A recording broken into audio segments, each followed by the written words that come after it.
Oke, selamat sore teman-teman yang sudah hadir pada Rembuk Filsafat hari ini. Pada hari ini kita akan mendalami kajian filsafat politik, terutama dari tradisi poststrukturalis sebetulnya. Meskipun dalam pemosisian pembacaan saya terhadap Deleuze, saya sekarang mulai sedikit meragukan bahwa Deleuze bisa kita kotakan di dalam dimensi poststrukturalis di sana. Tetapi pada akhirnya di sini substansi tulisan yang akan dibawakan oleh Mas Bayu itu akan mencoba menelaah dimensi puncak masyarakat modern yang sebetulnya nanti akan dibawakan oleh Foucault, terutama dalam dimensi historisitasnya. Tentunya historisitas di sini tidak merujuk terhadap historisitas bagaimana kita ketahui per se-nya, tetapi itu merupakan satu bentuk kajian dari mana pada akhirnya kita akan membahas mengenai disciplinary societies dan bagaimana nanti Deleuze akan menanggapi itu akan dibahas tuntas oleh Mas Bayu. Untuk sesi dan tempat aku serahkan ke Mas Bayu, silahkan. Oke, terima kasih Albert. Sebelumnya apa suaraku terdengar jelas, Bang? Jelas. Aman. Oke. Baik, hari ini kita akan membahas mungkin pemikiran dari Foucault dan Deleuze ya, tentang pandangan mereka terhadap puncak masyarakat modern. Puncak di sini maksudnya bisa bermakna dua ya, entah itu adalah bentuk akhir dari masyarakat modern ataukah sebuah sebuah akhir di mana akan ada masyarakat jenis baru setelah masyarakat modern. Jadi kita di sini akan membahas pemikiran keduanya melalui dua sumber ini. Yang pertama, buku Foucault yang berjudul Discipline and Punish, di mana Foucault melihat relasi masyarakat dan kuasa dan juga menilai bahwa peran hukuman dan pengawasan berperan besar dalam membentuk masyarakat ataupun peradaban. Dari buku ini, kemudian beberapa tahun berselang, Deleuze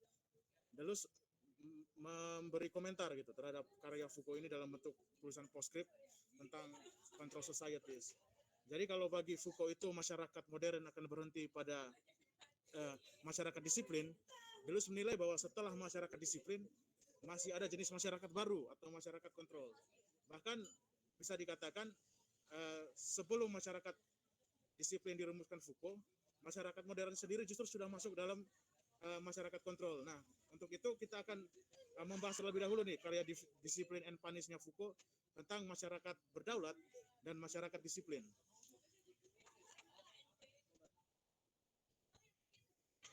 Oke, sebelumnya Foucault sudah disinggung di awal ya bahwa Foucault akan menulis ini melihat bagaimana sih relasi masyarakat kuasa dalam historisitas gitu, dalam artian bentuk-bentuk masyarakat itu bagaimana sih dan bagaimana pengaruh kuasa atas masyarakat gitu. Relasi masyarakat kuasa yang ditulis Foucault dalam buku ini menyejarah, yaitu dipengaruhi juga oleh faktor-faktor sejarah lain seperti teknologi dan ilmu pengetahuan. Bagi Foucault terdapat dua jenis masyarakat dalam sejarah masyarakat itu sendiri, yaitu masyarakat berdaulat atau sovereign power, masyarakat sovereign society maksud saya, dan disciplinary society, di mana kedua masyarakat itu diatur oleh bentuk-bentuk kuasa yang beradab, yang berdaulat dan yang disiplin gitu. Foucault kemudian menyimpulkan bahwa masyarakat modern itu sumber represi individu. Tentang represi sendiri, Foucault sudah pernah membahas di karya sebelumnya, yaitu Madness and Civilization. Mungkin kita akan singgung sedikit juga nanti. Oke, jadi apa sih itu kuasa yang berdaulat gitu? Jenis kuasa ini muncul sebelum industrialisasi, di mana ciri kuasa untuk mendeklarasikan kedaulatannya atau menjaga kedaulatannya sehingga bisa bisa long last gitu, bisa bertahan lama adalah dengan hukuman, jenis hukuman. Bagi Foucault, masyarakat jenis ini dapat dilihat di masyarakat abad pertengahan Eropa, di mana hukuman-hukuman yang dalam artian seremonial itu banyak dilakukan gitu. Sebagai contoh mungkin ada pembakaran penyihir atau mungkin pemenggalan di depan ruang-ruang publik seperti itu. Kondisi masyarakatnya bagaimana? Masyarakatnya tunduk karena ketakutan itu kan. Di mana hukuman di sini tidak hanya digunakan untuk melarang masyarakat berbuat sesuatu, tetapi mencoba mensugesti masyarakat untuk melakukan apa-apa yang diperintahkan. Karena dalam masyarakat Eropa abad pertengahan sendiri kan sering ada ungkapan kan, kalau raja sama dengan negara gitu. Ini kutipan dari bukunya Discipline and Punish, yang tadi sempat saya singgung bahwa hukuman itu bukan hanya untuk melarang masyarakat melakukan sesuatu seperti pemberontakan dan sebagainya, tetapi juga digunakan untuk merintahkan masyarakat untuk melakukan hal-hal yang ingin atau hal yang dikehendaki oleh kuasa, dalam hal ini mungkin raja dan ratu ya. Lalu bagaimana kondisi masyarakatnya? Masyarakat hanya dituntut patuh pada penguasa dan patuh pada aturan larangan. Bagi Foucault justru dalam jenis masyarakat ini masyarakatnya lebih bebas gitu. Mengapa demikian? Karena masyarakat tadi dituntut untuk patuh dalam artian menjalankan perintah dan larangan saja kan. Masyarakat itu masih bebas mengatur hidupnya gitu. Seperti waktu bekerja, kepemilikan pribadi dan sebagainya. Sebagai contoh, Foucault mencontohkan di sini petani ya, di mana dengan sistem sewa tanah itu petani bebas mengelola lahannya dan hanya perlu membayar upeti gitu. Petani ini bebas menentukan ini kan waktu kerja dan juga seberapa panen yang dihasilkan gitu, dan menyisihkan mungkin panen-panennya itu untuk menjadi upeti ataupun pajak gitu. Oke, lantas apakah hukuman dalam artian alat-alat hukuman dan juga seremoni-seremoni hukuman saja yang membuat masyarakat patuh? Di sini Foucault mengambil konsep sovereignty atau keberdaulatan dari Georges Bataille, seorang psikoanalisis dan Marxis era 60-an juga sih. Di mana cara mengelola keberlimpahan atau surplus juga menentukan bagaimana kedaulatan masyarakat itu, kedaulatan pemerintahan itu sendiri. Keberlimpahan kuasa dan produksi digunakan untuk membangun suatu monolit yang menyimbolkan kedaulatan yang satu antara penguasa dan masyarakat. Contoh bangunan bersejarah yang kita lihat sebagai identitas suatu peradaban. Di sini saya ambil contoh Hagia Sophia ya, di mana bagaimana masyarakat itu memandang Hagia Sophia itu bukan hanya sebatas wujud dari suatu pemerintahan atau suatu, dalam hal ini raja dan ratu atau pemerintahan yang lain, tapi juga sebagai wujud atas dirinya gitu, atau ada sebuah kebanggaan terhadap suatu bangunan-bangunan yang menyimbolkan kesetaraan atau kebersamaan rakyat dan juga penguasa di sini. Ini konsep keberdaulatannya Georges Bataille, di mana kemewaktuan di sini bagi Georges Bataille lenyap ya, manusia itu mengalami suatu kebanggaan dan juga suatu kesejahteraan yang sifatnya itu masa kini gitu. Oke. Nah, selanjutnya setelah era industri, Foucault memperkenalkan konsep masyarakat baru, yaitu masyarakat disiplin. Mengapa disebut disiplin? Kita akan bahas ini nanti. Yang pertama itu muncul setelah industrialisasi, di mana setelah industrialisasi itu kan gencar sekali kan dengan perkembangan teknologi dan juga sistem pengetahuan yang menunjang teknologi itu sendiri gitu. Lalu kuasa atau negara dalam hal ini berperan sebagai pengawas masyarakat.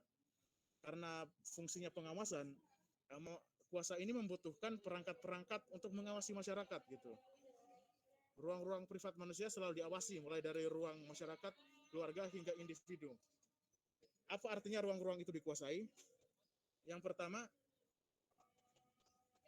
negara dalam hal ini menguasai setiap uh, kebebasan manusia sebagai contoh di sistem sekolah, anak-anak diatur bagaimana mereka berpenampilan, bagaimana kemudian mereka kapan harus makan siang ataupun kapan harus bermain, beristirahat, dan kapan harus kembali belajar. Sebagai sebuah analogi, masyarakat disiplin Foucault itu seperti itu, di mana masyarakat itu tidak bebas gitu mengatur geraknya di dalam ruang dan waktu tersebut, di mana ruang dan waktu yang dimiliki masyarakat itu dikuasai oleh penguasa. Ya. Ini yang tadi disampaikan sebelumnya, di mana fungsi kuasa sebagai pengawas membuat masyarakat dideterminasi oleh kuasa melalui teknologi. Gerak-gerik hingga waktu yang dimiliki masyarakat ditentukan oleh kuasa dalam ruang-ruang tertutup. Kalau dalam paper tersebut, Foucault mencontohkan bagaimana siklus hidup manusia dari sekolah, kemudian dari pabrik, kemudian dari pabrik ke barak, dan kemudian dari barak kembali ke pabrik. Nah, lalu jika masyarakat itu bertindak tidak sesuai dengan apa yang dikehendaki oleh kuasa, kuasa itu punya kekuasaan untuk mengatur masyarakat itu agar memasuki ruang-ruang yang telah disiapkan. Misalnya buruh yang melawan itu akan dideportasi gitu kan, entah ke penjara atau ruang-ruang eksekusi. Intervensi kuasa tersebut membuat individu lenyap.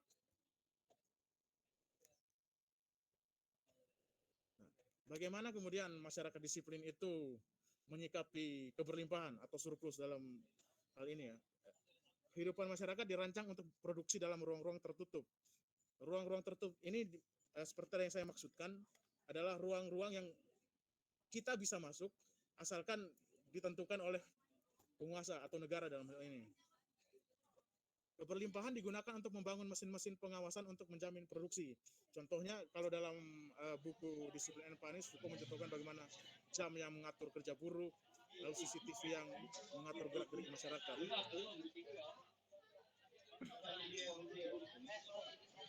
Ini sebuah kutipan bagaimana ruang atau bangunan itu tidak lagi menjadi sebuah tempat mengadau masyarakat ya, tetapi sebagai instrumen yang digunakan oleh kuasa untuk mengatur seperti apa sih masyarakat yang diinginkan oleh kuasa.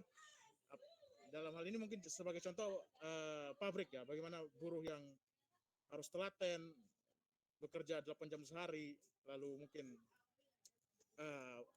upaya rendah dan patuh terhadap aturan gitu. Ada sebuah anekdot di sini ya, gimana sebelum menulis Disiplin and Punish, Foucault sempat meramalkan juga gimana kira-kira masyarakat dalam era modern gitu. Dalam bukunya Madness and Civilization, Foucault menilai bahwa masyarakat modern itu tidak mampu gitu. Dalam artian mereka menyadari dirinya itu direpresi, tetapi tidak mampu untuk melawan. Seperti Foucault menganalogikan masyarakat modern itu seperti pasien di rumah sakit jiwa ya, di mana pasien tersebut diatur oleh dokter atau perangkat-perangkat rumah sakit jiwa, kapan pasien tersebut beraktivitas di luar, kapan pasien tersebut kemudian harus minum obat, dan kapan kemudian pasien itu tidur. Dimana kalau pasien itu memberontak, dokter-dokter akan menginjeksikan mungkin obat penenang dan sebagainya kan, agar pasien tersebut tidak merusak gitu atau tidak merusuh. Dan juga mungkin yang lebih ekstrim lagi, periode 60-an kan seringkali pasien-pasien rumah sakit jiwa itu diisolasi dalam ruang-ruang tertutup ya. Nah, kalau dianalogikan seperti itu. Di sini kan kita mengetahui bahwa beberapa ciri dari masyarakat disiplin tadi kan, kalau saya rangkum itu bagaimana pendekatannya. Foucault menggunakan pendekatan kuasa masyarakat dalam suatu historisitas. Lalu ciri dari masyarakat disiplin itu seperti apa? Cirinya adalah pengawasan. Pengawasan di sini pengawasan secara menyeluruh ya, dalam ruang-ruang masyarakat sampai dalam ruang individu gitu. Lalu bagaimana sih masyarakat disiplin itu dalam hal ini kuasa disiplin itu memanfaatkan keberlimpahan mereka. Kalau dalam masyarakat berdaulat tadi sudah disampaikan, mereka membuat mungkin alat-alat yang sifatnya itu menyiksa gitu, lalu alat-alat hukuman, lalu kemudian masyarakat disiplin sendiri menggunakan surplus, dalam ini kuasanya ya, menggunakan surplus itu untuk membangun alat-alat yang mengatur ataupun mengawasi masyarakat, seperti tadi contohkan jam dan juga CCTV. Lalu kehendak bebas, adakah kehendak bebas dalam masyarakat disiplin? Tidak ada, karena ruang masyarakat itu diatur sepenuhnya oleh kuasa gitu. Dari ciri tersebut, Deleuze itu mengomentari beberapa hal gitu terhadap buku Disiplin and Punish. Mengapa distingsi penguasa masyarakat masih ada dalam masyarakat modern gitu, yang bercorak demokratis? Mungkin kalau Foucault bilang dalam era disciplinary society tadi kan, masyarakat itu tidak mampu gitu, tidak mampu melawan karena diawasi gitu kan pergerakannya sampai dalam ranah individu, sehingga hal-hal semacam revolusi itu mustahil gitu. Lalu apa jaminan penguasa bebas dari determinasi teknologi yang diciptakan? Perlu diingat dalam Disiplin and Punish, Foucault itu menyinggung negara ya dalam hal ini. Seolah-olah negara dan sistem ekonomi itu satu gitu.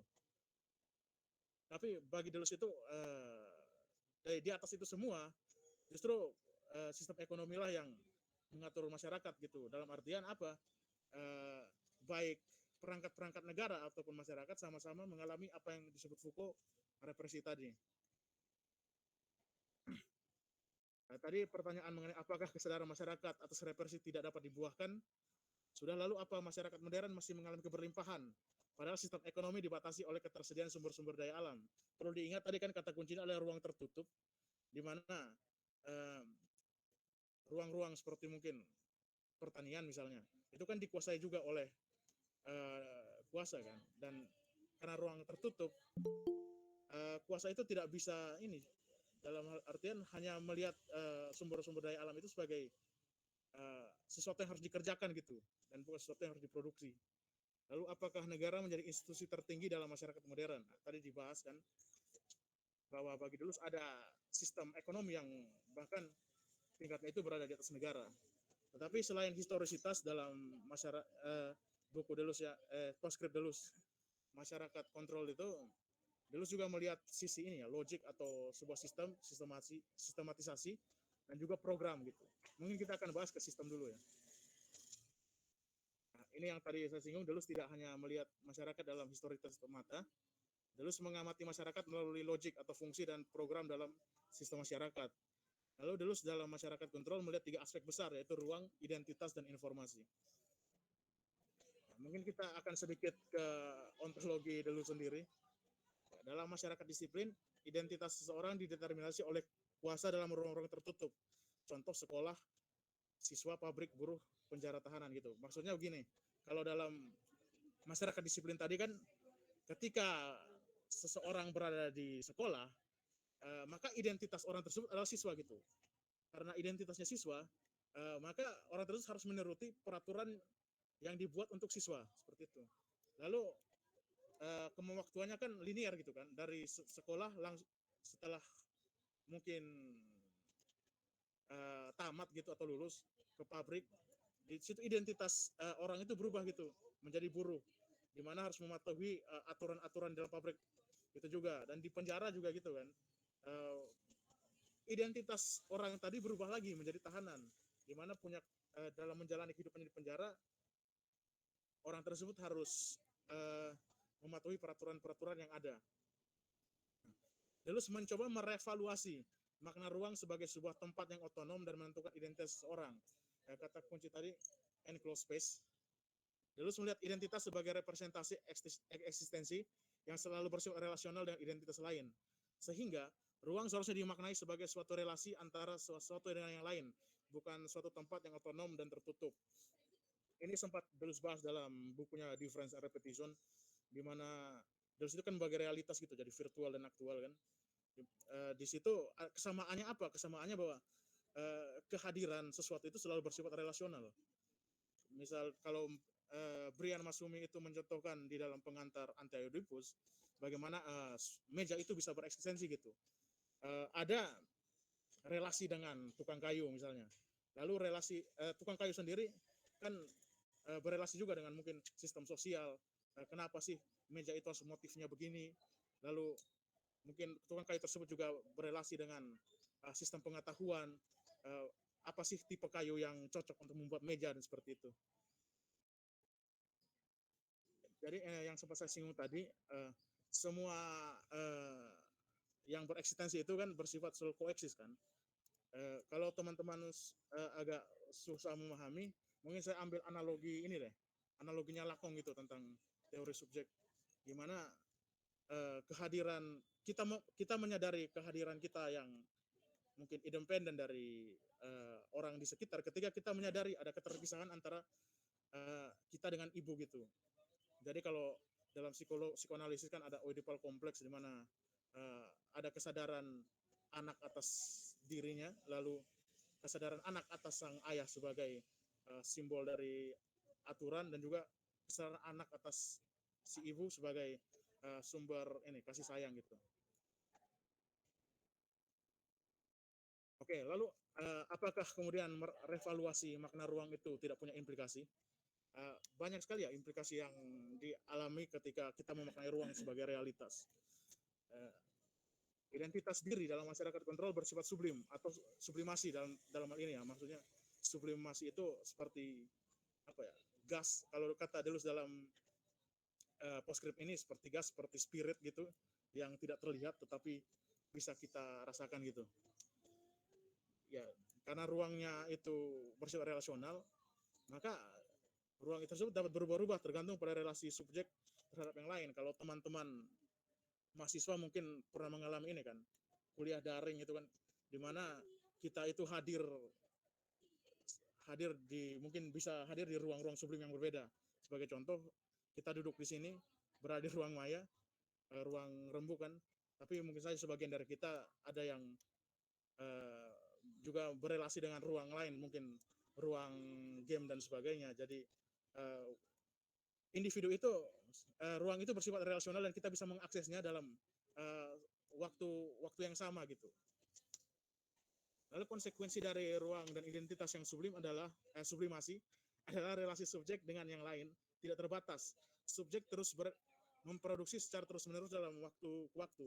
Kalau tadi masyarakat disiplin kan waktu bersifat linear kan. Kalau dalam masyarakat kontrol ini justru kewaktuan itu tidak linear gitu. Misal mahasiswa yang berkuliah misalnya bisa sambil, itu kan identitasnya kan mahasiswa gitu kan, tetapi di luar ruang kuliah dalam mungkin satu waktu yang sama mahasiswa tersebut bisa saja kerja sambilan gitu, statusnya adalah karyawan misalnya seperti itu. Jadi kalau dibilang apakah masyarakat kontrol itu lebih baik dari masyarakat disiplin, bagi Deleuze itu tidak. Kenapa? Karena dalam masyarakat kontrol itu dalam ruang-ruang relasional itu kita dipaksa terus memproduksi seperti itu. Ya, ini yang saya singgung tadi, bagaimana Deleuze melihat revolusi dari kapitalisme juga ya, di mana kapitalisme desentralisasi kalau kata Deleuzian seperti Nick Land dan Mark Fisher mungkin, di mana kapitalisme itu tidak punya kapital atau tidak punya wujud seperti kantor dan sebagainya. Dan misal pun ada, jika bangunan itu kita rusak gitu kan, sistem produksinya tetap berjalan gitu. Karena apa? Karena ruang-ruang kapitalisme itu ruang-ruang relasional gitu. Dan karena ruang relasional bisa kita akses di setiap teritori kehidupan kita. Kalau teman-teman baca Anti-Oedipus mungkin ya, Deleuze itu kan menyimpulkan bahwa skizofrenia itu ya berada di atau melampaui teritori-teritori seperti itu. Misal di keluarga, kapitalisme berjalan. Di ranah hukum, kapitalisme berjalan. Di ranah sosial, di ranah politik dan sebagainya. Kita sudah melihat implikasinya terhadap ruang. Lalu bagaimana dengan identitas? Mungkin identitas ini yang sangat populer ya, yang kita rasakan juga dalam hari ini gitu. Terus berpendapat bahwa ruang-ruang sublim berperan dalam perkembangan informasi. Informasi menjadi komoditas yang lebih berharga daripada sumber daya alam. Berbeda dengan konsep masyarakat disiplin Foucault, informasi tidak hanya digunakan untuk memantau masyarakat, tetapi menghadirkan ruang-ruang sublim baru. Dalam postscriptnya, Deleuze menilai bahwa kapitalisme itu berakselerasi menjadi korporasi, di mana tidak seperti mungkin teori-teori Karl Marx ya, bahwa limit atau batasan kapitalisme itu adalah sumber daya alam. Jadi kalau sumber daya alam habis, kapitalisme musnah. Tidak seperti itu. Kalau kata Deleuze, justru ada sumber daya baru yang coba menjadi menjadi orientasi dari kapitalisme jenis baru, yaitu apa? Informasi. Jadi mekanismenya begini. Kita punya akta kelahiran yang merepresentasikan identitas kita. Kita punya KTP, kita punya mungkin KTM mungkin. Itu semua kan adalah representasi diri kan, tetapi fungsinya dalam ruang-ruang yang berbeda gitu. Misal kita ke kuliah, tentu kita bawa KTM gitu kan, untuk mengakses mungkin fasilitas-fasilitas. Lalu mungkin untuk mengurusi perihal lain kita menggunakan KTP dan seperti dan sebagainya. Representasi ini akan kita bahas gimana identitas diri dirubah menjadi informasi, dan informasi tersebut adalah syarat bagi kita untuk mengakses ruang-ruang sublim. Seperti yang tadi sudah saya sampaikan, bahwa bagi Deleuze itu kapitalisme yang baru atau Deleuze sebut korporasi tidak bergantung pada sumber daya alam, tetapi mungkin representasi dari produk-produk yang sudah jadi itu sendiri. Kalau teman-teman sekarang mungkin kenal saham ataupun juga cryptocurrency, konsekuensi lanjutan dari identitas yang sublim adalah identitas tersebut dimanfaatkan sebagai informasi bagi kapitalisme jenis baru untuk menciptakan ruang-ruang sublim. Seperti tadi dicontohkan, ada ijazah, KTP, DNA, KTM gitu. Semua informasi merupakan identitas atau representasi diri yang memiliki fungsi berbeda dalam ruang-ruang yang berbeda. Seperti yang dicontohkan tadi, KTM kita gunakan ketika ingin mengakses ruang-ruang kuliah. Mungkin KTP itu kita gunakan untuk keperluan lain. Tidak ada lagi individual, yang ada hanya individual gitu. Jadi untuk mengakses ruang sublim kita memerlukan password tersebut kan, dimana fungsi kontrol itu sebenarnya masih ada gitu. Sebagai contoh mungkin DNA kan, dimana banyak sekali kasus-kasus kejahatan bisa diselesaikan dengan DNA gitu kan, dengan mungkin data-data DNA dan sebagainya. Jadi bagi Deleuze yang berharga di sini itu adalah informasi, dan karena informasi itu berharga, maka privasi atau kedirian kita itu tidak ada lagi, dan implikasinya adalah tidak ada lagi individual, yang ada hanya individual. Ini yang saya coba kutip tadi ya, di mana kapitalisme itu tidak lagi berperan dalam produksi, tetapi exchange gitu, atau pertukaran gitu, pertukaran mungkin saham ataupun cryptocurrency dan sebagainya. Dan ini adalah bentuk represi bagi Deleuze dalam masyarakat kontrol, yaitu adalah represi identitas atau represi dari informasi, di mana kita itu mengorbankan privasi atau identitas kita untuk mengakses ruang-ruang yang sudah ditentukan itu. Mungkin sebagai contoh sistem SBMPTN lah, itu kan tidak hanya berisi data diri kita kan, tapi juga mungkin skor tulis kita lah. Jika skor kita itu tidak memenuhi syarat, kita tidak bisa masuk gitu. Dan juga contoh-contoh lain sebenarnya banyak sekali ya di sini. Mungkin kita itu nggak bisa mengakses beberapa aplikasi Google misalnya kalau tidak mengaktifkan Google Maps gitu kan. Dengan kata lain, informasi itu menjadi sesuatu yang esensial di sini, dan itu juga dibutuhkan bagi kapitalisme jenis baru ini untuk menciptakan ruang-ruang sublim. Dan dewasa ini kan kita juga sering ini kan melihat perkembangan informasi. Makanya sekarang juga tenar tuh ada istilah data science dan sebagainya. Ini kita beralih ke represi tadi ya, sudah sempat saya singgung sedikit di atas. Berbeda dengan Foucault yang meyakini masyarakat modern memiliki kesadaran atas represi kuasa, Delus menilai dalam masyarakat kontrol, masyarakat justru terjebak dalam kebebasan semu dan menjadi tidak sadar atas kehilangan privasinya.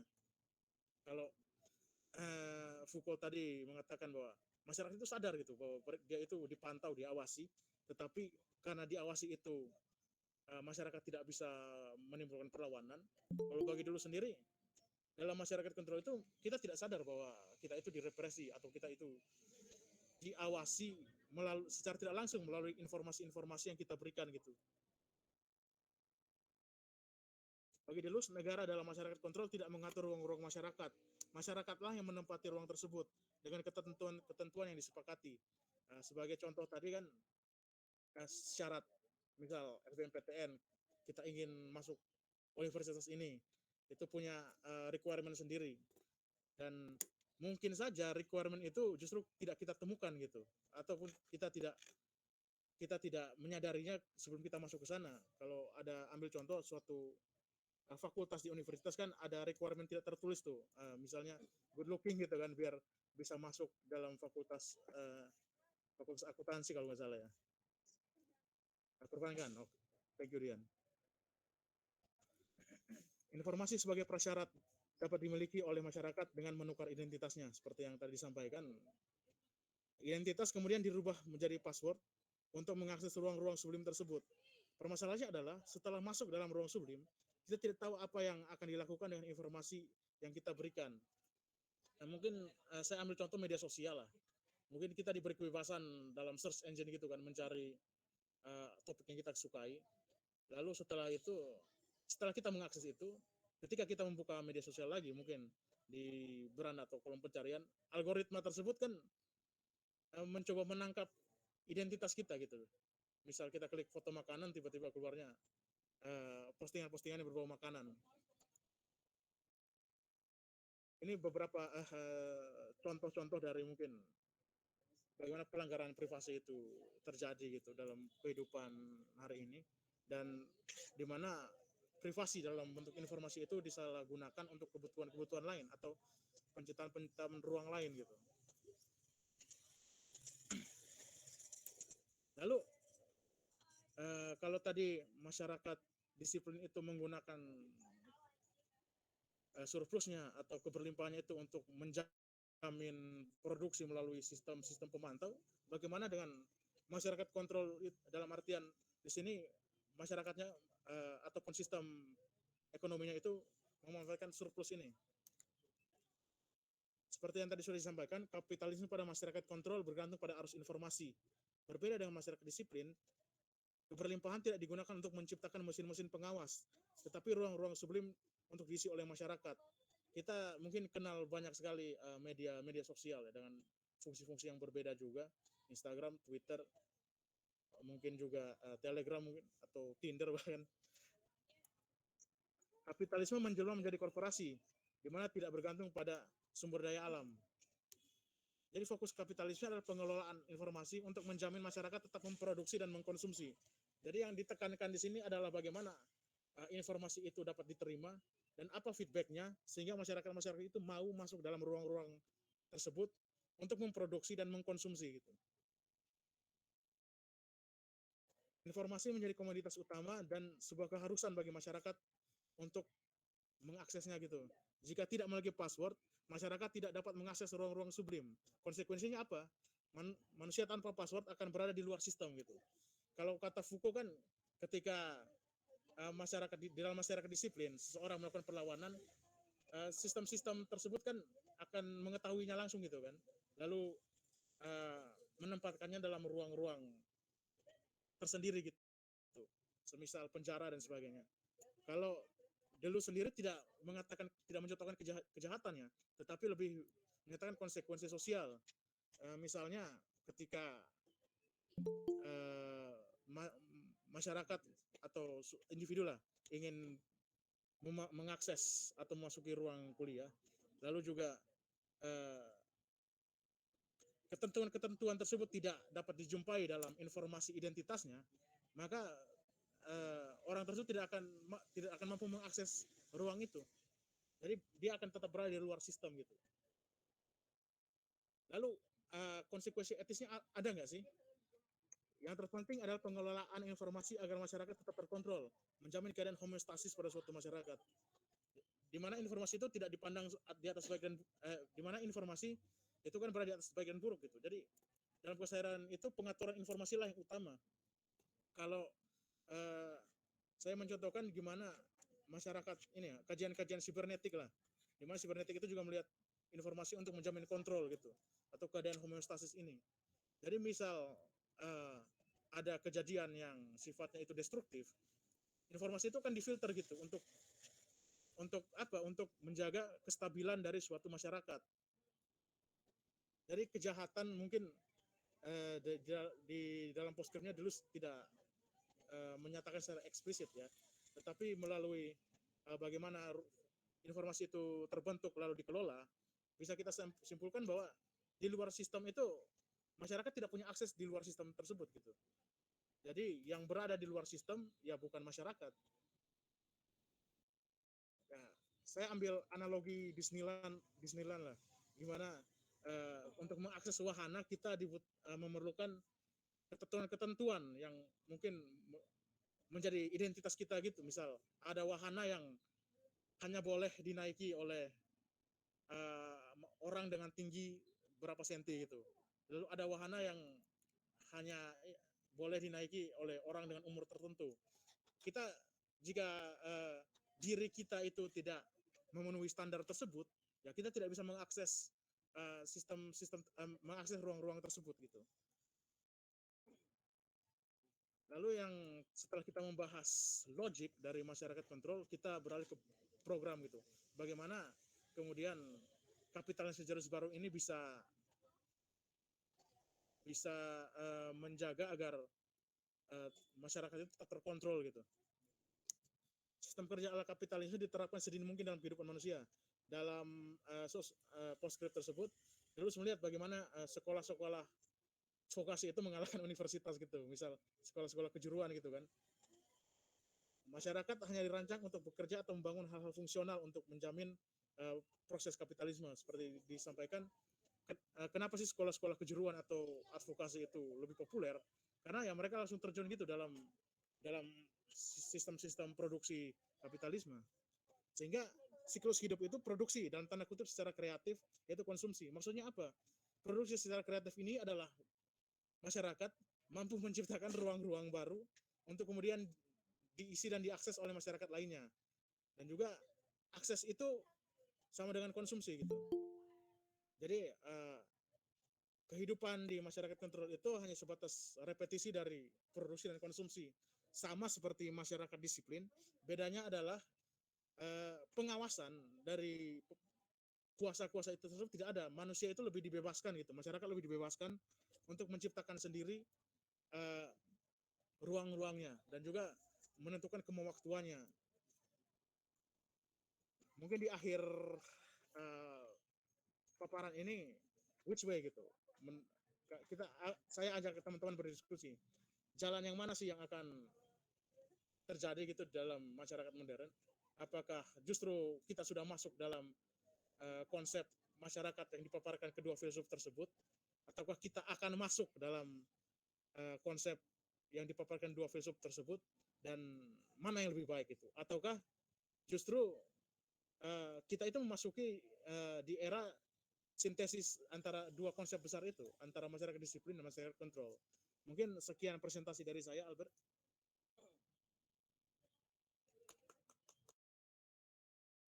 Oke, terima kasih. Sangat baik sekali Mas Bayu pemaparannya. Mungkin kita langsung aja masuk ke sesi diskusi. Monggo untuk teman-teman yang punya pertanyaan bisa langsung raise hand atau on mic saja. Di sini udah ada Mas Feli Rihwat Gibran. Silahkan, monggo. Ya, selamat sore teman-teman. Ya, ini sangat menarik ya, karena saya juga tertarik juga nih dengan Deleuze ya. Ada 3 sih, saya mau coba beropini lah gitu ya. Pertama, ini ya, terkait konsep ruang tadi yang disampaikan oleh Deleuze ya. Ruang itu adalah relasi gitu kan, terbentuk karena relasi satu orang gitu ya dengan yang lainnya. Tadi contoh dari Bung Bayu kan tentang ini ya, tukang kayu gitu kan, tukang kayu membuat meja gitu kan. Akhirnya ada ada orang lain yang membutuhkan meja tersebut gitu kan. Sehingga tercipta ruang antara si tukang kayu dengan yang di luar dirinya. Nah, terus tadi dicontohinnya ke Foucault gitu ya, tentang apa, Oedipus tadi yang nggak salah. Aku ingin ini sih, kayak ngebalikin aja ya. Sebenarnya konsep itu mungkin bukan berawalnya dari Lakong ya, tapi dari Fichte sebenarnya. Jadi filsuf idealisme Jerman ya, setelah Immanuel Kant yang akhirnya melahirkan filsafat kontinental secara sejarah gitu ya. Filsafat kontinental dihadirkan setelah Immanuel Kant. Nah, salah satunya itu Fichte. Nah, Fichte itu membawa konsep ini ya, apa? Aku agak lupa namanya, kalau nggak salah dialektika kesadaran gitulah. Intinya saat tadi kita misalnya contohkan tukang kayu gitu ya. Saat tukang kayu mengatakan, oh saya tukang kayu gitu, dia sekaligus mendeterminasi yang di luar dirinya, gitu, yang bukan tukang kayu. Di dalamnya termaktub juga ya orang-orang yang membutuhkan hasil karya dari si tukang kayu tersebut gitu kan. Nah, konsep-konsep relasi di dalam ruang sublim yang disampaikan Deleuze sedikit relevan ya dengan konsep masyarakat gitu menurut temannya Fichte nih yang cukup terkenal ya, Hegel gitu. Jadi tentang konsep masyarakat gitu ya, menurut Hegel ada di konsep Hegel's Nation gitu ya, negara Hegel itu bagaimana masyarakat itu tersusun dari apa ya, subjek-subjek yang saling berelasi gitu, dimana itu akhirnya diradikalkan lagi oleh Karl Marx ya kalau nggak salah, aku lupa Karl Marx apa Engels gitu, di situ dimana kita apa ya, melakukan sebuah, let's say katakanlah pekerjaan gitu ya, tidak hanya semata-mata sebenarnya untuk memenuhi kebutuhan hidup kita saja gitu, tapi kita juga memenuhi kebutuhan hidup orang lain. Contohnya ya apa ya, mungkin saya pakai contoh sekarang aja gitu. Misalnya profesi saya sebagai seorang insinyur gitu ya, saya tugasnya adalah membenarkan masalah-masalah gitu yang ada di pabrik-pabrik gitu kan. Nah, saya dapat gaji. Nah, tapi gaji itu sebenarnya adalah sebuah alat tukar gitu kan, alat tukar untuk saya bisa menukar gitu ya uang tersebut dengan makanan yang sebenarnya diproduksi juga oleh agen produksi lain gitu ya, atau misalnya petani gitu ya, karena saya makan nasi gitu kan. Jadi relasi-relasi antar subjek-subjek tersebut membentuk ruang sublim mungkin tadi ya kalau di Deleuze. Atau aku menambahin pertama. Nah yang kedua nih, aku pernah ini ya baca satu artikel itu dari, aku nggak tahu ya dia filsuf atau bukan gitu. Namanya Yanis Varoufakis kalau teman-teman tahu. Jadi beliau itu sempat menjabat jadi pejabat gitu di negara Yunani kalau nggak salah, dan sekaligus bekerja di perusahaan game gitu ya selama 10 tahun. Nah, beliau ini ya membahas bagaimana sosial media yang cukup besar gitu ya. Di artikel itu dibahas tentang Facebook gitu. Di mana Facebook itu artikel 2021 ya, cukup baru. Nah, di mana Facebook banyak ya mengakuisisi sosial media lain-lainnya gitu kan, seperti Instagram, terus ada WhatsApp gitu ya. Nah, yang menjadi menarik sebuah apa ya, spekulasi dari Yanis Varoufakis itu ada satu term yang menurut aku cukup unik ya di sini. Kalau kita bahas ke Society of Control, Deleuze.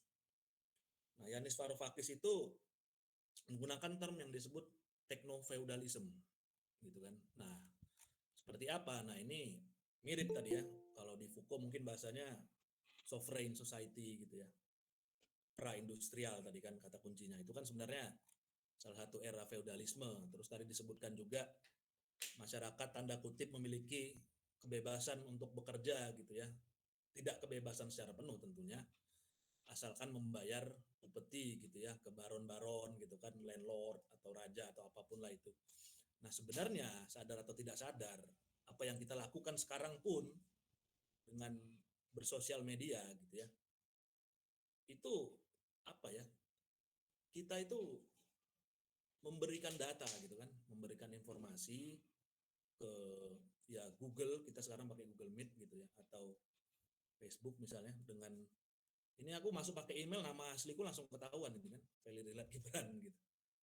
Nah itu secara tidak langsung itu semacam apa ya, analogi dengan feudalisme itu gitu, di mana kita keharusan tadi ya, kalau disebut Delus, syarat memasukkan identitas atau data untuk mengakses ruang-ruang sublim.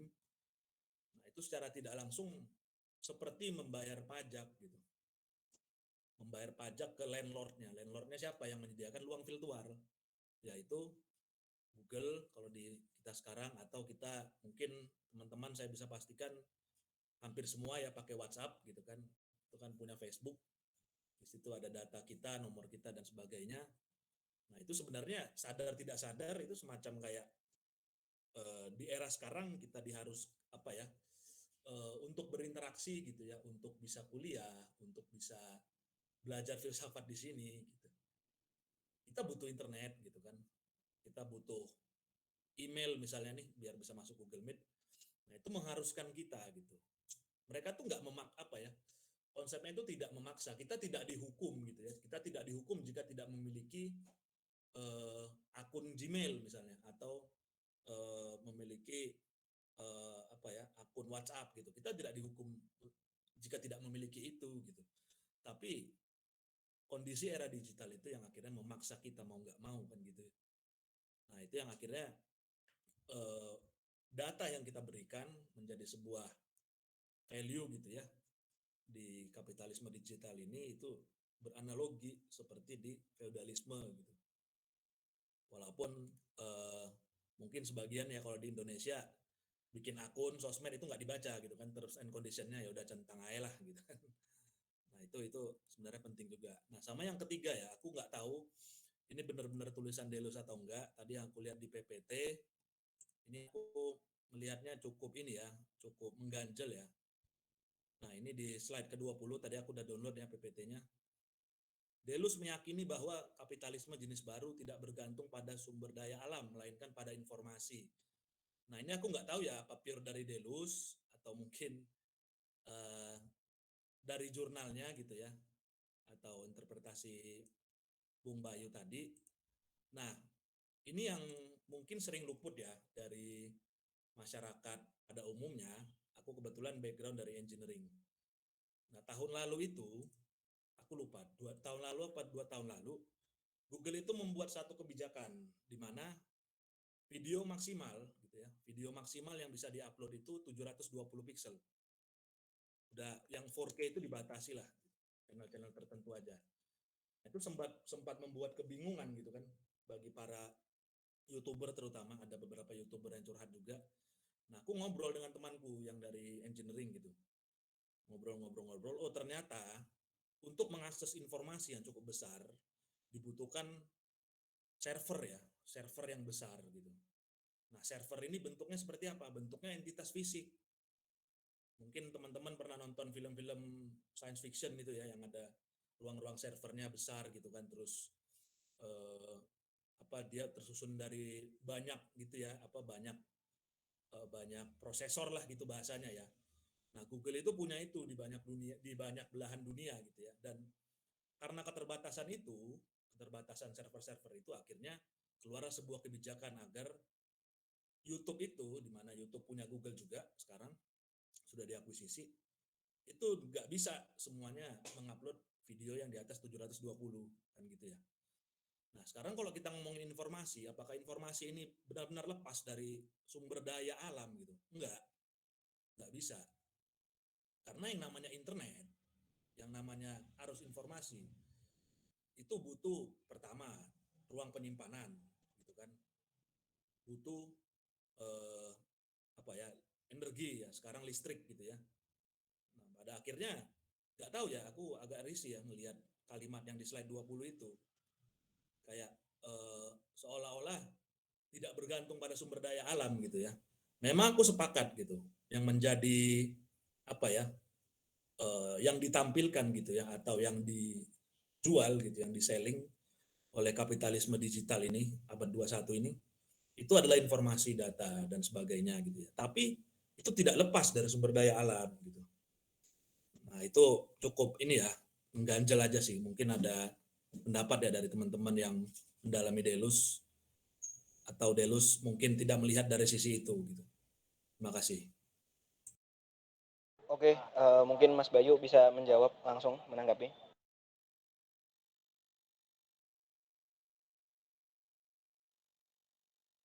Oke, dari postscript tersebut, Deleuze menyinggung kapitalisme yang jenis baru ini, di mana kapitalisme jenis baru bagi Deleuze itu korporasi, dan kapitalisme yang lama itu dialihfungsikan untuk memproduksi tetap dengan sumber daya alam, tetapi di dalam luar masyarakat dunia pertama gitu. Kalau dalam postscript itu Deleuze menilai bahwa sumber daya alam, kegiatan memproduksi atau mengkultivasi gitu, itu dilakukan oleh kapitalisme jenis lama di dunia ketiga gitu, Pak. Jadi dalam masyarakat kontrol itu, kapitalisme jenis baru ini memang tidak bergantung lagi pada sumber daya alam. Walaupun pada kenyataannya di dalam dunia ketiga atau mungkin sesuatu yang termarginalkan dari sistem masyarakat kontrol itu masih memiliki sumber daya alam. Dan juga ada pengambilan contoh tersebut juga sejalan dengan mungkin apa yang disebut Deleuze di postscriptnya itu, di program bagaimana kemudian kapitalisme kenyataannya mampu memproduksi ekosistem buatan itu untuk menjamin kalau termanya Deleuze itu mengkultivasi gitu ya. Jadi mungkin tadi disebutkan bahwa kita tetap membutuhkan sumber daya alam, itu benar. Kebutuhan kita terhadap ruang-ruang itu benar gitu. Tetapi ruang-ruang tersebut itu bukan sumber daya alam yang mungkin kita lihat sebagai sesuatu yang sudah ada di sana dan kita tinggal mengumpulkan gitu. Tetapi sumber daya tersebut juga diproduksi dalam ruang-ruang fisik gitu. Terima kasih.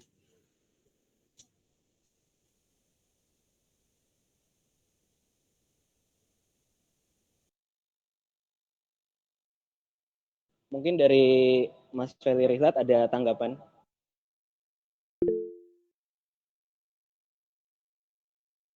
Iya, ini ya, aku cukup inilah. Mungkin aku belum baca papernya karena ini dari langsung PowerPoint ya tadi. Tapi ya menarik juga ya, tadi yang disampaikan Bung Bayu, tidak sepenuhnya terlepas gitu ya. Tapi yang menonjol gitu kan, yang lebih menjadi concern mungkin ya, yang menjadi lebih concern para kapitalis ini gitu ya, adalah ya data, informasi gitu. Walaupun sebenarnya dia tidak lepas juga dari sumber daya alam seperti yang ya aku contohin tadi gitu ya, bagaimana server-server dan internet itu ya butuh material fisik dan listrik misalnya ya di era sekarang gitu kan. Ya, thank you Bung Bayu atas tanggapannya, cukup mencerahkan ya. Oke, mungkin dari teman-teman yang lain apakah ada tanggapan atau pertanyaan, atau mungkin ada hal-hal yang masih belum dipahami sehingga perlu klarifikasi dari pemantik, atau teman-teman memiliki pendapat yang selaras cuma beda pembacaan, itu mungkin bisa langsung raise hand, atau bisa kalau misalnya tidak bisa on mic bisa di kolom komentar. Kalau misalnya belum ada, aku mau coba tanya. Aku juga sebenarnya ingin mencoba mengkritik apa yang dibawakan Bayu sih sebetulnya. Ketika Bayu tadi juga mencapai, terutama sebenarnya titik problemnya mungkin tadi sedikit bersinggungan ya dengan Mas Feli Rihlat, karena kebetulan tadi Bayu juga menyampaikan bahwa Deleuze secara sepenuhnya itu terlepas dalam dimensi tradisi Marxian gitu di sana. Nah, ketika Bayu tadi menyampaikan bahwa yaitu Deleuze itu mencoba terlepas pada akhirnya dari tradisi Marxian, Bayu menyampaikan bahwa yang satu-satunya yang bisa menjadi indikator atas terjadinya separasi itu adalah ketika bahwa Deleuze tidak sepenuhnya bergantung kepada sumber daya alam gitu di sana gitu. Tetapi aku rasa seharusnya itu masih bisa kita elaborasi lebih jauh lagi gitu di sana. Ketika sebetulnya kita mencoba melihat tradisi Marxian itu tidak di dalam basis pembacaan yang sifatnya itu deterministik gitu di sana. Penyakit yang mungkin sebetulnya aku kadang amati gitu ketika melihat teman-teman membaca tradisi Marxis khususnya Marxisme klasik, ortodoks dan seterusnya. Itu adalah bahwa pada akhirnya dimensi materialisme yang dibawakan dalam tradisi Marxian khususnya Marx per se itu berangkat dari pembacaan mengenai Hegel gitu di sana. Pembacaan mengenai Hegel, kemudian itu dibawa dalam framing sayap kiri, masuk ke dimensi imanensi yang kemudian nanti dielaborasi lebih jauh oleh Feuerbach dan lain-lain gitu. Padahal sebetulnya ketika kita ingin melihat bahwa basis ontologi Marx yang bercorak materialistik itu tidak bisa semata-mata kita hanya lihat dari sana gitu, dari pembalikan atas garis dan ataupun forma idealisme absolut yang dibawa dalam kerangka Hegelian gitu. Tetapi sebetulnya kita bisa lihat juga sebetulnya nanti di dalam yang lebih jauh lagi sebetulnya adalah pembacaan Marx atas Aristoteles gitu. Di mana kalau misalnya teman-teman mungkin nanti mencermati teks organon ataupun etika Nikomacheia gitu. Basis yang dibawakan oleh Marx ketika Aristoteles ketika dia melihat bahwa nyatanya things itu terinstansiasi ke dalam bendanya itu sendiri, dia tidak terseparasikan atau dalam arti di sini itu mewujud sebagaimana apa yang diwujudkan oleh Plato, di mana hal-hal yang penyifatan atas things itu dibawakan dari ataupun bisa dipisahkan dari things itu sendiri gitu, sehingga pada akhirnya ada yang bersifat material ataupun non material. Tetapi di sini Marx melihat bahwa kondisi yang mengonstitusikan penyifatan itu berasal dari dimensi materialistik itu sendiri gitu. Nah, seharusnya pada akhirnya kita bisa melihat bahwa pengaruh Deleuze yang kalau misalnya dalam pembacaan saya itu dia itu pada akhirnya berada dalam ranah imanensi, tetapi dia itu ada corak realisnya gitu di sana. Itulah yang sebetulnya pada akhirnya bisa kita lihat di dalam Deleuze gitu di sana. Di mana nanti kita akan mencoba melihat bahwa nyatanya Deleuze itu tidak hanya mendefinisikan ruang atau misalnya mungkin tadi Bayu juga menyebutnya sebagai relasi, itu di dalam ruang yang bersifat tuh ekstensif gitu di sana, ataupun hal-hal yang bersifat material ataupun ada di dalam ekstensi domain sosial dan lain-lain itu di sana. Tetapi dia itu juga hadir di dalam modus yang sifatnya itu intensif gitu, seperti misalnya diferensiasi di dalam diversitas ruang gitu. Misalnya ketika kita mencoba melihat perbedaan temperatur ataupun hal-hal yang terkuantifikasi lainnya tanpa mengubah sifat atau natur dari things itu sendiri, itu pada akhirnya dia itu juga pada akhirnya memengaruhi kemenjadian dari ruang yang diversity itu gitu di sana. Nah, sehingga aku sedikit mencoba mengklarifikasi di sana gitu untuk pada akhirnya melihat bagaimana Deleuze itu di samping ternyata juga melepaskan diri dari tradisi Marxian, tetapi juga ada beberapa hal yang memang bersinggungan gitu, karena memang Deleuze per se tanpa Guattari itu juga membaca Marx itu di sana. Dia juga secara tidak langsung menerima pengaruh atas itu gitu, sehingga pada akhirnya kita bisa melihat Deleuze di dalam porsi das Ding für mich-nya tanpa das Ding an sich-nya, sebagaimana dia di dalam posisi realisme gitu. Nah, kira-kira mungkin seperti itu, Mas Bayu. Mungkin kalau ada tanggapan. Thank you Mas Albert. Ini saya ini sudah lama gitu nggak mendengar terma ekstensi dan intensi, dan yang disampaikan Mas Albert itu benar adanya gitu, bahwa kalau ekstensivitas itu kan merubah objek kan, dan kemenjadian tersebut itu selalu berepetisi gitu. Kalau yang tadi saya contohkan mungkin kursi tadi kan, itu fungsi atau itu wujud becoming yang ekstensif gitu, dan yang intensivitas itu seringkali luput gitu. Semisal bagaimana contohnya lampu itu kan, kalau dinyalakan lalu dalam kita aliran listrik di batas-batas tertentu itu mungkin akan semakin menyala dan pecah. Nah, ketika kemenyalaan itulah yang mungkin tadi luput dalam pendefinisian ruang tadi. Thank you Mas Albert. Oke, mungkin dari teman-teman yang lain apakah ada pertanyaan atau mau masuk?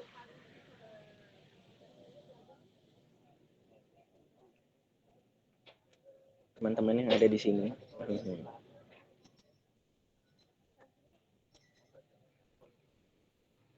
Mungkin kalau misalnya belum ada yang mau nanya lagi. Oke, aku mau nanya ketika tadi Deleuze mencoba merumuskan social control, mungkin ini sedikit untuk menambah referensi aja. Itu apakah pada akhirnya di situ hanya pure Deleuze sendiri atau dia menerima pengaruh yang entah cukup besar ataupun cukup sedikit gitu dari Guattari gitu di sana? Apakah ada sumbangannya gitu?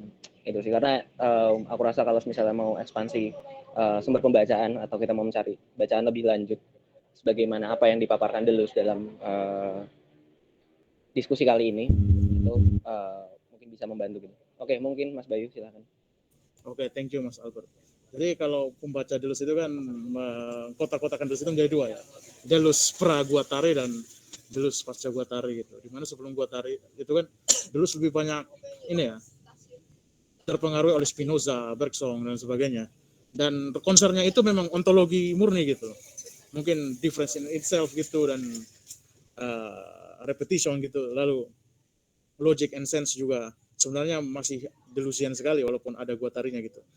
Dan Society of Control ini kan ditulis periode 90-an ya, di mana Deleuze itu sudah bertemu Guattari gitu. Jadi menurut saya walaupun postscript ini ditulis oleh Deleuze sendiri, pemikiran Guattari itu masih tetap ada gitu.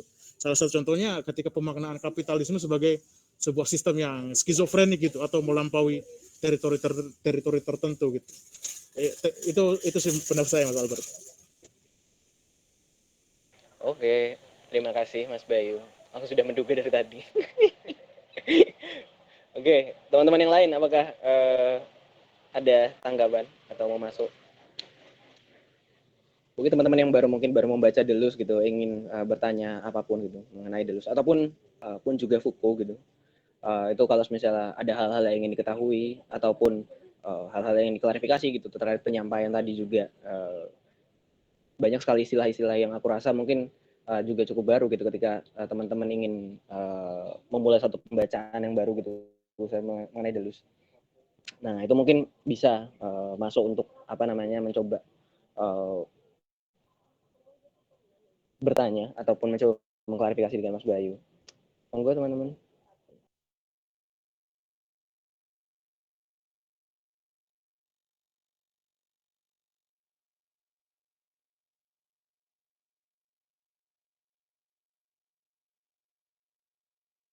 Oke, Mas Dimas mau nanya via mic-nya Mas Bayu. Aku izin mau nanya, karena tadi aku sempat notice satu istilah yang cukup menarik ya, yaitu yang sublim. Dan itu dalam kaitannya dengan produksi ruang ya. Nah, sublim atau sublimasi di sini tuh apakah istilah yang sama yang digunakan oleh Immanuel Kant untuk menjelaskan mengenai kalau kan itu kan menggunakan istilah sublim itu untuk menunjukkan suatu momen di mana keterhinggaan subjek itu dihadapkan pada keterhinggaan yang ditawarkan oleh kenyataan. Atau kalau bahasanya Heidegger ya, aku nangkapnya itu sama aja dengan penyingkapan ada, atau kalau bahasanya Badiou itu ya event itu tadi dan seterusnya. Artinya yang menurutku menjadi menarik di sini adalah kalau misalkan ruang relasional itu apa tadi poinnya? Sifatnya sublim ya. Ada ruang-ruang sublim yang itu bisa direproduksi oleh kapitalisme. Nah, berarti maksudnya apakah itu implikasinya kapitalisme itu tidak hanya mengontrol ruang-ruang yang sudah eksis gitu, tapi ruang-ruang yang bahkan belum eksis secara aktual gitu.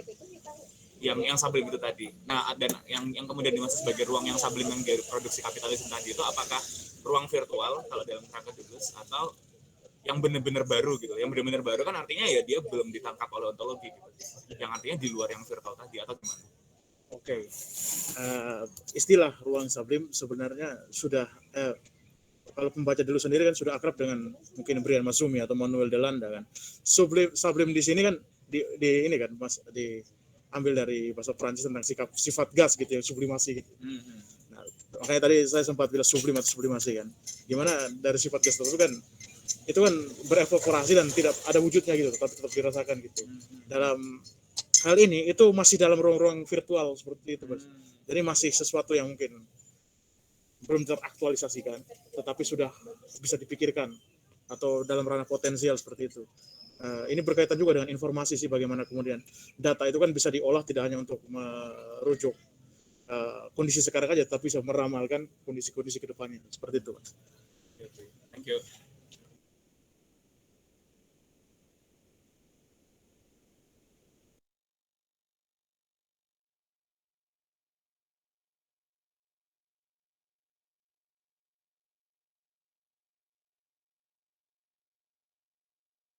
Oke, untuk teman-teman yang lain, monggo silakan.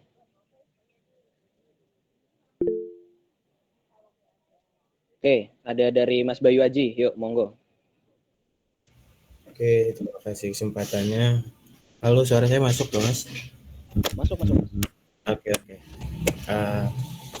Aku mau nanya, jujur aku baru juga di Delus gitu. Cuman tertarik karena dia kayaknya cukup dekat dengan pemikiran Marx, dan basisku sebelumnya di Marx gitu kan. Aku cuman pengen nanya aja, sebenarnya seberapa jauh Delus itu beririsan dengan Marx dan seberapa jauh dia departing gitu. Dia menjauhi Marx gitu. Di posisi apa gitu Delus itu. Kira-kira gitu aja. Makasih. Oke, silakan Mas Bayu. Ini mungkin sepembacaan saya terkait Delus, mungkin baru difference repetition anti Oedipus ya. Tapi saya melihat pengaruh Marx itu ada dalam ontologinya Delus itu, terutama ruang-ruang ekstensif yang tadi dijelaskan Mas Albert, yang material, dan sejauh ataupun mana sih yang Delus yang bukan Marx gitu kan yang tadi saya tangkap. Saya melihat perbedaan mendasar antara Marxisme klasik dan juga mungkin Delusian itu pada tadi akhir kapitalisme gitu. Kalau pembacaan saya tentang Marxisme klasik kan seperti yang tadi saya sampaikan, bahwa limit atau kehancuran kapitalisme itu kan dideterminasi oleh sumber daya alam gitu. Nah, kalau Deleuze berbeda, kehancuran kapitalisme itu bagi dia imanen itu, yaitu dalam dirinya sendiri gitu. Jadi kalau teman-teman mungkin yang baru baca anti Oedipus kan ada istilah BWO atau deteritorialisasi, dan itu sifatnya imanen gitu. Jadi misal ada suatu sistem dengan organ itu dalam hal ini kapitalisme yang punya kapital, lalu ada revolusi, itu nggak disebabkan oleh sesuatu yang di luar sistem, tetapi di dalam sistem tersebut mungkin jam kerja ataupun upah. Jadi limit kapitalisme tersebutlah yang membedakan Marx dan Deleuze sejauh pembacaan saya.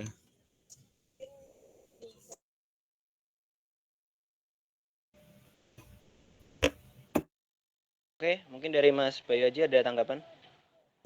Oke. Sejujurnya aku masih kurang ngerti sih, Mas. Maksudnya apa yang dimaksud dengan di luar sistem gitu. Karena buat Marx kehancuran kapitalisme pun sistemik gitu kan. Jadi sistem itu diartikan apa buat Deleuze gitu. Sumber daya alam itu kenapa dia dikondisikan sebagai sesuatu yang di luar sistem gitu. Sistem apa sih? Sistem materi kah? Sistem ideologis kah? Sistem ruang? Sistem apa gitu maksudnya? Oke, monggo Mas Bayu. Oke, yang sistem dimaksud Deleuze mungkin itu lebih ke sistem ruang ya. Bagaimana mungkin sumber daya itu sudah terletak dengan sendirinya, dan kita itu mengkapturisasi itu semua dalam ruang-ruang yang relasional tadi. Misal contohnya kayak ada gunung gitu kan, itu udah berada sendirinya kan, tapi kita kemudian mengkapturisasi itu dalam bentuk mungkin tambang dan sebagainya. Itu yang bisa saya sampaikan sih, Mas.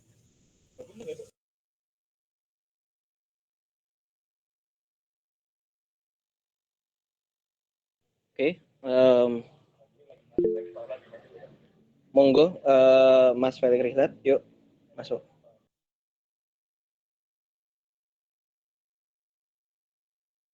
Ya, terima kasih. Aku mungkin coba nanggapin ya. Aku aku juga sering nih diskusi dengan Mas Bayu Aji terkait Marx gitu ya. Ini mungkin bisa dikoreksi ya kalau salah. Kalau apa ya, sepanjang aku diskusi, kalau kita mengacu pada pemikiran Marx yang mungkin bahasanya Marxian kanan gitu ya, ortodoks gitu kan. Kalau di Marx kan apa ya, yang menjadi ini ya, apa salah satu titik concern gitu ya, pertimbangan dari Marx adalah bagaimana material objektif gitu ya, atau komoditas itu apa ya, semacam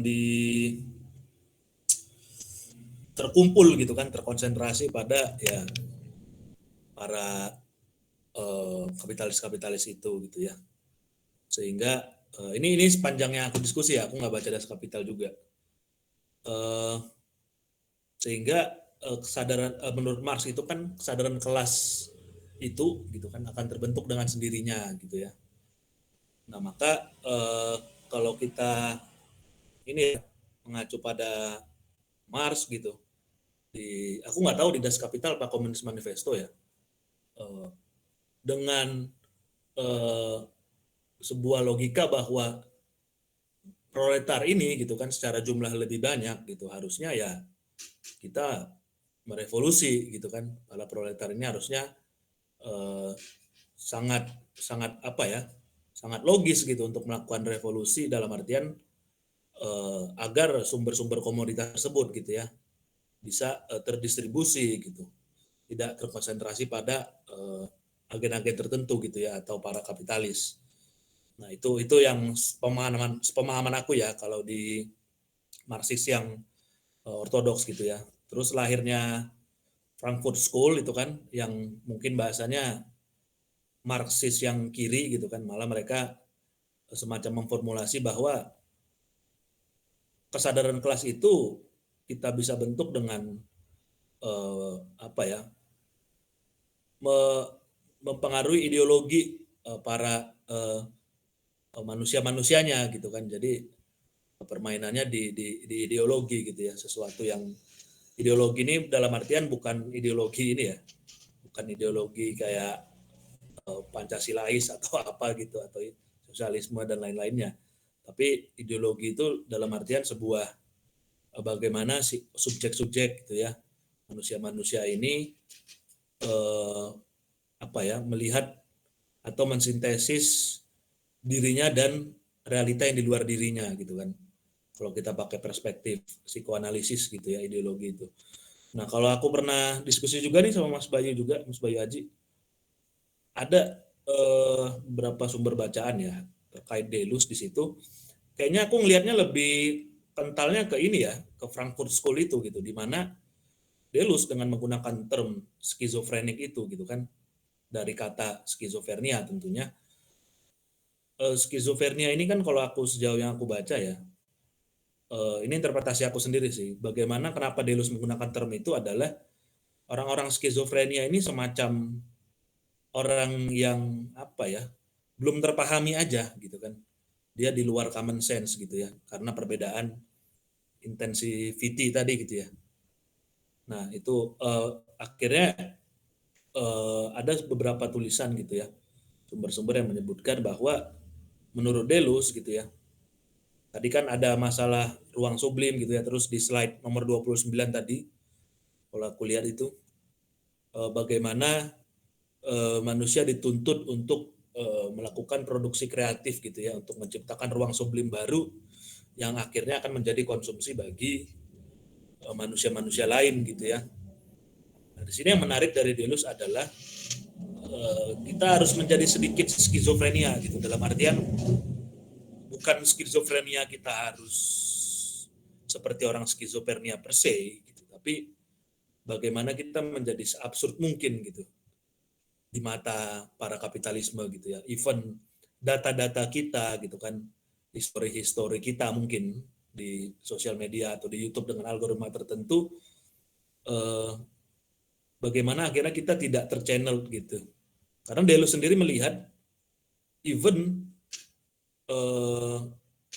ideologi-ideologi atau komunitas-komunitas manusia-manusia dengan ideologi tertentu yang bertentangan dengan kapitalisme, misalnya environmentalis gitu kan, Marxis dan lain-lainnya gitu, sosialis dan apapun itu, Deleuze melihat orang-orang tersebut ya atau kita sendiri bahkan gitu seolah-olah terkemah-kemah gitu, terkemah-kemah atau terkem-kem gitu ya, terkonsentrasi dalam sebuah kemah-kemah tertentu di mana itu merupakan sebuah data gitu. Kalau kita ngomongin society of control ya, yang dimaktubkan ya dalam informasi atau internet gitu ya di era digital ini, sehingga kumpulan-kumpulan orang-orang yang memiliki ideologi yang bahkan bertentangan dengan kapitalisme itu bisa di-channel gitu oleh si kapitalisme itu sendiri. Misalnya nih, contohnya ya misalnya aku environmentalis gitu kan, terus aku kayak, wah janganlah ini gitu, apa pakai plastik gitu kan,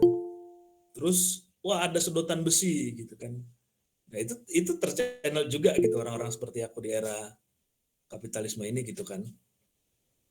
Nah itu yang akhirnya Deleuze coba apa ya, mungkin membawa sebuah uh, pernyataan argumentatif ya bahwa we have to a little bit schizophrenic gitu, sehingga kita cukup absurd untuk tidak terchannel gitu kan. Jadi kalau balik lagi ke pertanyaan Mas Bayu Aji tadi, kayaknya ya menurut aku Deleuze ini kayaknya lebih dekat ke Marxian yang kiri tadi ya, yang Frankfurt School itu, apa permainan di ideologi. Mungkin itu aja ya nambahin ya. Nih maaf kalau banyak kekurangan. Terima kasih.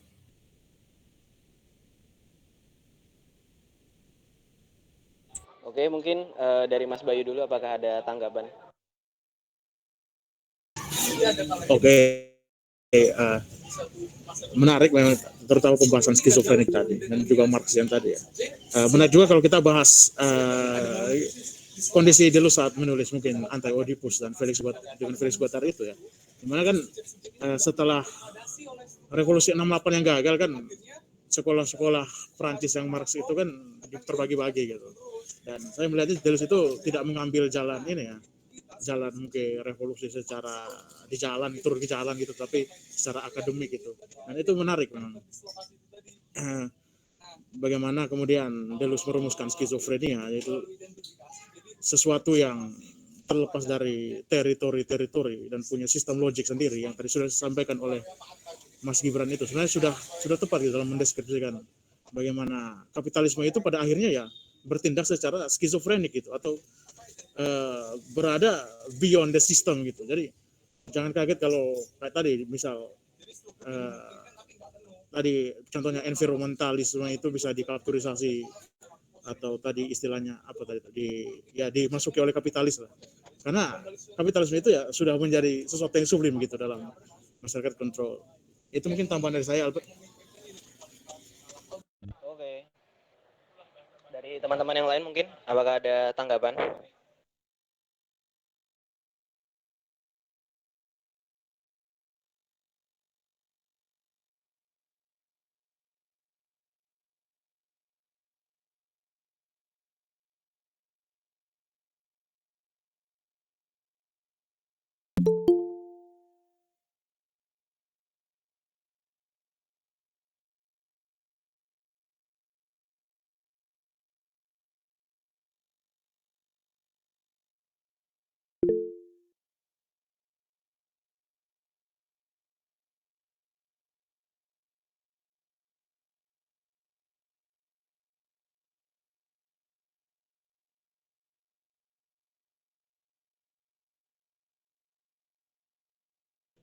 Adakah lagi yang mau menanggapi, teman-teman?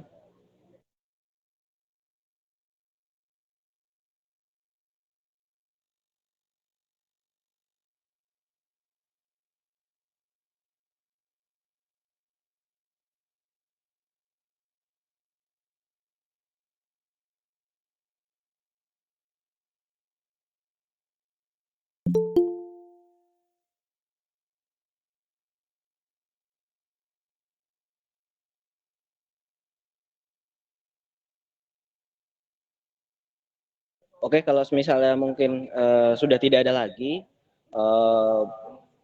mungkin bisa kita cukupkan untuk diskusi pada sore hari ini. Sebagai penutup, mungkin aku bisa minta closing statement dari Bayu untuk pada akhirnya meresum rembuk hari ini. Yuk, monggo Mas Bayu. Oke, setelah kita membreakdown postscript tersebut, kita bisa mendapat suatu kesadaran baru bahwa sebenarnya masyarakat itu kompleks itu kan. Sebelum ada postscript kontrol ini, pendapat Foucault tentang masyarakat disiplin itu seperti sudah puncak gitu kan, tetapi kemudian dibantah dulu dengan masyarakat kontrol itu seturut dengan kondisi-kondisi masyarakat yang real ada gitu.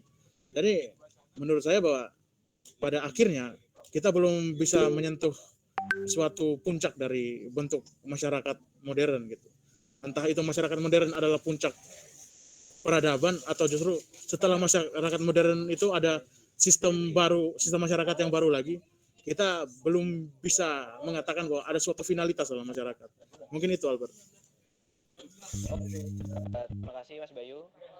Demikian karena tadi juga sudah disampaikan closing statement-nya, maka aku bisa menyampaikan kalau rembuk hari ini sudah berakhir. Aku berterima kasih banyak untuk Mas Bayu yang sudah mengisi rembuk pada sore hari ini, dan juga terima kasih untuk teman-teman yang sudah hadir. Terima kasih sudah meluangkan waktunya, dan sampai bertemu di rembuk filsafat minggu depan. Terima kasih banyak teman-teman.